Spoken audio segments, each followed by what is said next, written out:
আমি ডাক্তার, আমি preventive care, আমি ডাক্তারি ওইভাবে করি না, প্রেসক্রিপশন দেই না। আমি যে প্রেসক্রিপশনটা দেই তাতে রোগ যেন কম হয়, রুগী যেন কম হয়, মানুষ যেন সুস্থ থাকে, এইটাই হলো আমার ধর্ম আর আমার পেশা। আর আমি স্পেশালাইজ করেছি নারী স্বাস্থ্যের উপরে। আমি রিপ্রোডাক্টিভ হেলথ এপিডেমিওলজিস্ট, আমি গবেষণা করেছি। এখন কয়েকটা বড় বড় প্রোগ্রাম চালিয়েছি। আমার শেষ প্রোগ্রামটা ছিল, আপনারা সূর্যের হাসির নাম শুনেছেন, সূর্যের হাসি প্রোগ্রাম। আমি তার চিফ অফ পার্টি ছিলাম 2013 থেকে 2018। আর আমার পরিচয় যেটা দিয়েছেন, বর্তমানে সরকার আমাকে রেড ক্রিসেন্ট সোসাইটির বোর্ডের চেয়ার করেছেন।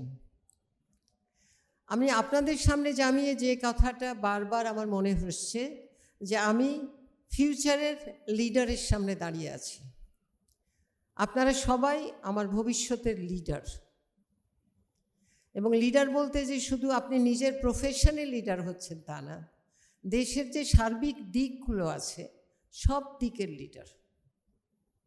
আপনি এখান থেকে পাশ করে বের হয়ে যে চেয়ারটাতে বসবেন, ওই চেয়ারটা একটা লিডারশিপ চেয়ারে পরিণত করতে হবে, এইটাই আমার আশা।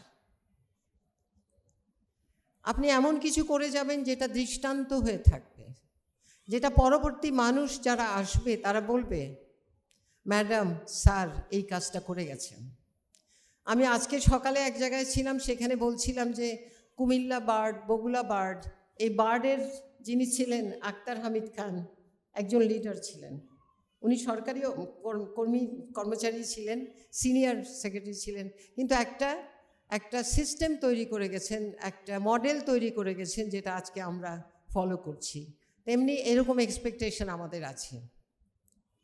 আমি যেহেতু স্বাস্থ্যের মানুষ, একটুখানি স্বাস্থ্য নিয়ে বলতে চাই, যে আমরা ইউথদের কাছ থেকে, অ্যাডোলেসেন্ট ইউথদের কাছ থেকে আমরা স্বাস্থ্যের দিকটা কি আমরা আশা করি।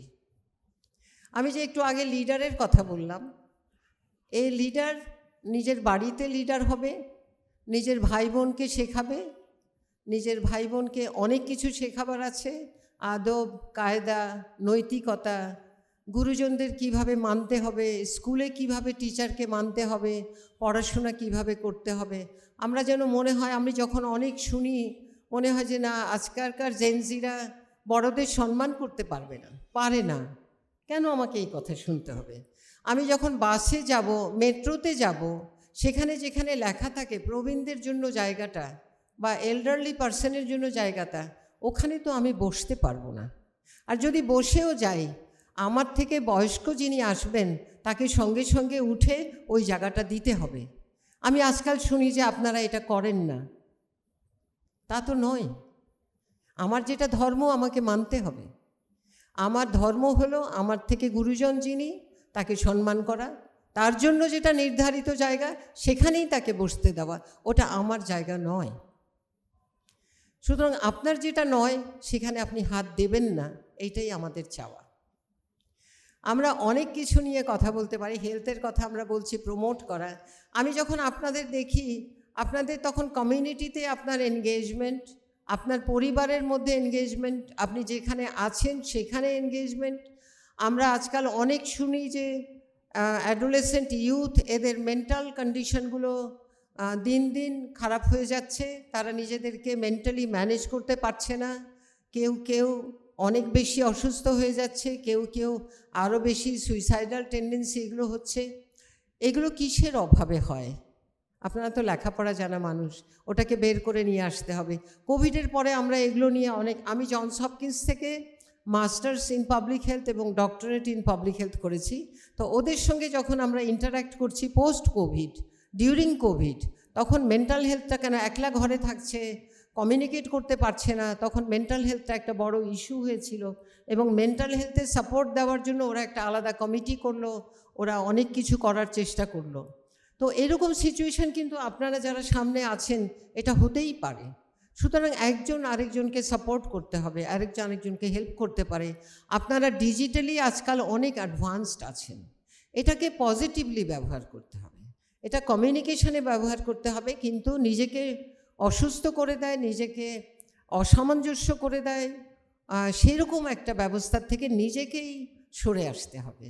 নিজের কন্ট্রোলটা নিজের কাছে। আমি নিজে রাজা, আমি নিজে আমার রাজা, আমি ডিসিশন মেকিং করব আমার নিজের সুস্থতার জন্য। খাওয়া দাওয়া এক্সারসাইজ এটা নিজের জন্য, কিন্তু অন্যের জন্য যেটা আছে, যেমন আমরা আজকাল প্রবীণ নিয়ে কথা বলি অনেক, কেন আমাদের দেশে প্রবীণের সংখ্যা বাড়ছে। আমরা দেশে বলে থাকি যে আমাদের ইউথ এবং অ্যাডাল্ট অনেক বেশি অনেক দেশের তুলনায়, খুব ভালো কথা, কিন্তু সেই সঙ্গে সঙ্গে আমাদের প্রবীণের সংখ্যা পার্সেন্টেজটা বেড়ে যাচ্ছে। আমাদের ব্রড বেস পিরামিড থেকে এখন উপর দিকটা ব্রড হয়ে যাচ্ছে। তাহলে তাদের জন্য আমাদের যে ব্যবস্থাটা আছে সেটা কোথার থেকে আসবে? কেন যারা অ্যাডাল্ট তারা সংসারের খাওয়া দাওয়া অন্য অন্য ব্যবস্থার জন্য তারা চাকরি করে, না হলে ইনকাম করে। ইয়াঙ্গার পিপল আর ওল্ডার পিপল, এদের মধ্যে যে আমরা আজকাল বলা শুরু করেছি আন্তঃপ্রজন্ম যে সম্পর্কটা থাকবে, আন্তঃপ্রজন্ম যে রেসপন্সিবিলিটিটা থাকবে, সেটা খুব ইম্পর্টেন্ট। না হলে একজন প্রবীণকে বাড়িতে নানা দাদা এদেরকে দেখার মতো মানুষ থাকে না, তখন আপনাকে দেখতে হবে, তাকে হাসপাতালে নিয়ে যেতে হবে, আপনার আব্বার সময় নাই, বাবার সময় নাই, আপনাকে নিয়ে যেতে হবে। নানি অসুস্থ, আপনাকে নিয়ে যেতে হবে। সুতরাং আমরা কিন্তু আপনাদের দিকে বিরাটভাবে তাকিয়ে আছি। অনেক বেশি আমাদের আশা, অনেক বেশি চাওয়া। একটা হলো টেকনিক্যাল স্কিল, আবার আরেকটা আছে আমি খুব সফট স্কিলের ভক্ত। সফট স্কিলটা খুব ইম্পর্টেন্ট। আমি আজকে ডিফাইন করব না, আপনি চলে যাবেন ইন্টারনেটে, গিয়ে দেখবেন সফট স্কিলটা কি। অনেক সুন্দর অন্য মানুষের সাথে কমিউনিকেট করা, নিজের গ্রুমিং, নিজের কথা বলার স্টাইল, নিজের কথা বলার কন্টেন্ট। কেন নিজেকেও তো শাইন করতে হবে, আমার নিজেকে উজ্জ্বল দেখাতে হবে, তখন আমি আরেকজনকে উজ্জ্বলতা দিতে পারবো। সুতরাং নিজেকে তৈরি করতে হবে অনেক সুন্দর করে, এবং নিজে যখন আপনি দাঁড়িয়ে যাবেন আপনি সুন্দর, আপনি তখন আরেকজনকে আপনি তখন সাপোর্ট করতে পারবেন। তো এরকম বললে কিন্তু আমাদের অনেক বলার আছে। আমি জানি আমাদের আরও বক্তা আছেন, আমাদের আরও আবার রাতও হয়ে যাচ্ছে। তো আমি যেটা বলি যে আপনাদের দিকে এখানে আমি আরেকটা জিনিস বলি যে সরকারের একটা বড় রেসপন্সিবিলিটি আছে। আমরা সরকার এই অ্যাডোলেসেন্টকে, ইউথকে প্রপারলি অপরচুনিটি দিতে হবে, ফিনান্সিয়াল অপরচুনিটি, টেকনিক্যাল অপরচুনিটি, তাদেরকে চাকরিতে দেওয়া, তাদের টেকনিক্যাল যে স্কিল নাই সেই স্কিলগুলো দেওয়া, সেই ধরনের অপরচুনিটি বেশি করে করা।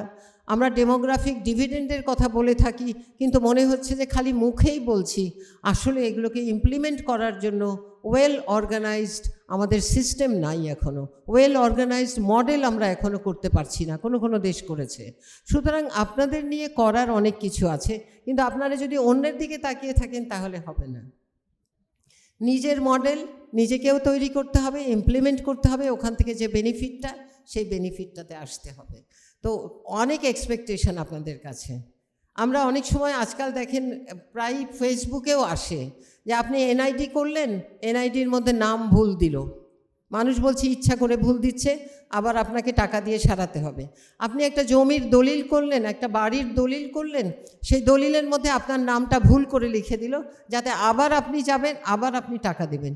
এই যে অনৈতিক ব্যবহার, অনৈতিক প্র্যাকটিস, এগুলোকে কিন্তু আপনাদের সংশোধন করতে হবে।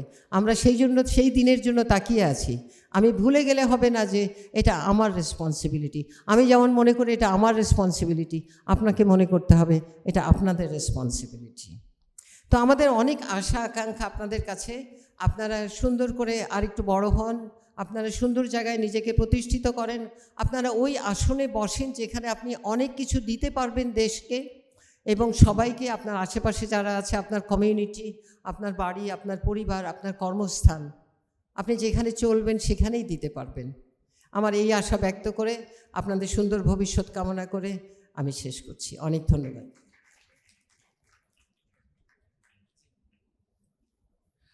অনেক অনেক ধন্যবাদ জানাচ্ছি বাংলাদেশ রেড ক্রিসেন্ট সোসাইটির সম্মানিত চেয়ারম্যান, উনি নিজেও একজন MBBS ডাক্তার হালিদা হানম ম্যামকে। ওনার অনেক ব্যস্ততার মাঝেও আমাদেরকে এসে সময় দিয়েছেন। আমি যতটুকু শিওর হয়েছে ম্যামের বয়স এখন 81, কিন্তু আমরা যে দেশে বাস করছি, একটা যুদ্ধের মাধ্যমে আমরা দেশ পেয়েছি, আপনারা আরেকটা যুদ্ধের মাধ্যমে দেশটাকে আরেকটু সুন্দর করেছেন।